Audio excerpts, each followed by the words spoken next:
কিভাবে একটি দেশ মানে একটি প্রতিবেশী দেশকে রাতের আধারে ডুবিয়ে দিতে পারে সেটা আমার বোধগম্য নয়। বন্ধু কারা বলেছে, স্বামী কারা বলেছে, তারা আপনারা দেখেছেন।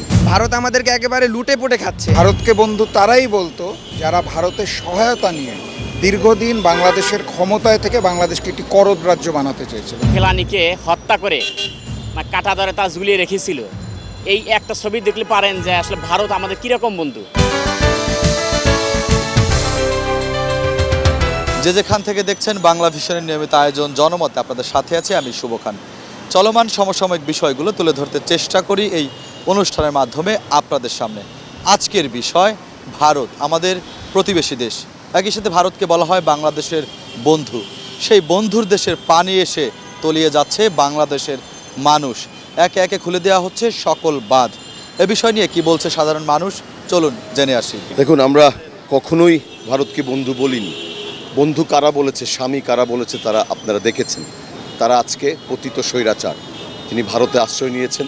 যে দলটি আজকে বাংলাদেশের ছাত্র জনতার অভ্যুত্থানের মাধ্যমে বাংলাদেশ থেকে বিতাড়িত হয়েছে, তারা বন্ধু বলেছে।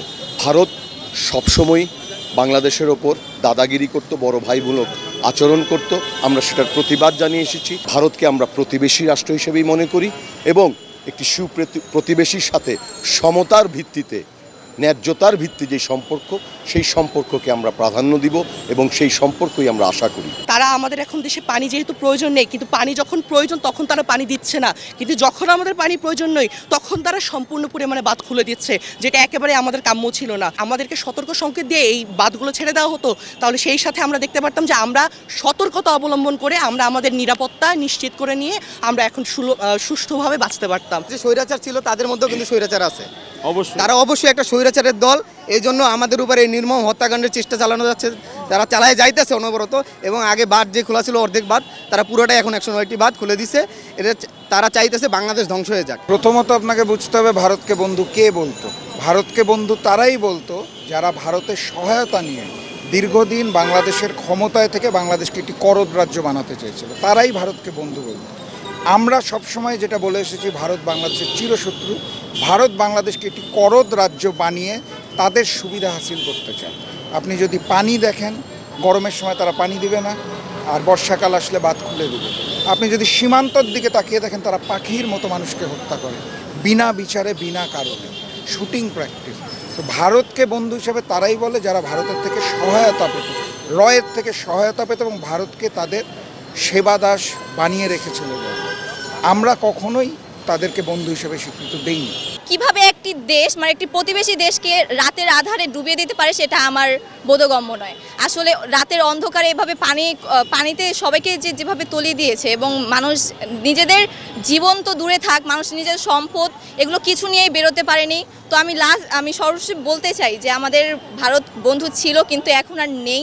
আমরা এখনো ভাবতেও পারছি না সে কখনো বন্ধু ছিল, আদৌ কি ছিল সেটাও আমি বলতে পারছি না। ভারত যেটা করেছে এটা আমাদের মনে হয় যে এটা ইচ্ছাকৃতভাবে, কারণ তারা বাংলাদেশকে বর্তমানে অস্থিতিশীল করতে চায়। এটাই আমাদের হলো ব্যক্ত। ভারত বাংলাদেশের কখনোই বন্ধু ছিল না। আমরা অতীতে দেখেছি যে বাংলাদেশের সীমান্তে তারা যেভাবে আমাদের সেই ফেলানিকে হত্যা করে কাটা ধরে তা ঝুলিয়ে রেখেছিল। এই একটা ছবি দেখলে পারেন যে আসলে ভারত আমাদের কীরকম বন্ধু। বাংলাদেশে যখন পানির প্রয়োজন তখন বাংলাদেশে পানি নেই, আর যখন পানির প্রয়োজন নেই তখন পানিতে এই প্লাবিত করে বাংলাদেশের মানুষকে মারতে চায়। এইটাই হলো ভারতের বন্ধুত্ব।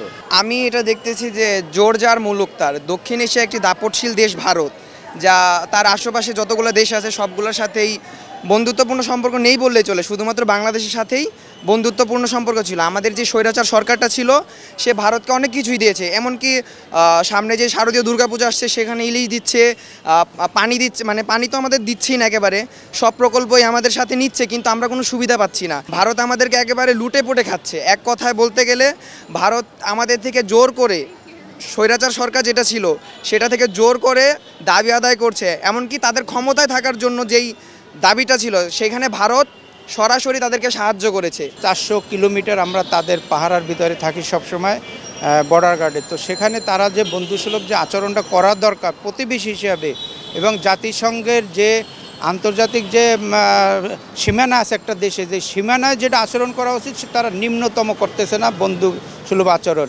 সবসময়ের জন্য শেখ হাসিনা সেই ভারতকে দিয়ে আসছে। এখানে আমাদের কথা স্পষ্ট, প্রতিবেশী সুলভ আচরণ করতে হবে। প্রতিবেশী সুলভ আচরণে যদি তারা যে ন্যায্য হিস্সা পাবে সেটা আমাদেরকে দেবে। আমাদের যেন জনগণ যারা বর্ডারে বাস করে তারা যেন হত্যার শিকার না হয়। আমরা আর কিছুই চাই না, আমরা ভারতকে বাংলাদেশ থেকে সরাতে চাই। আর তাদের মাঝখানে তারা যখন আমাদের মাঝে বাদ তুলতে পেরেছে, আমরাও ইনশাল্লাহ পারবো তাদের মাঝখানে বাদ তুলতে। কি পারবো না?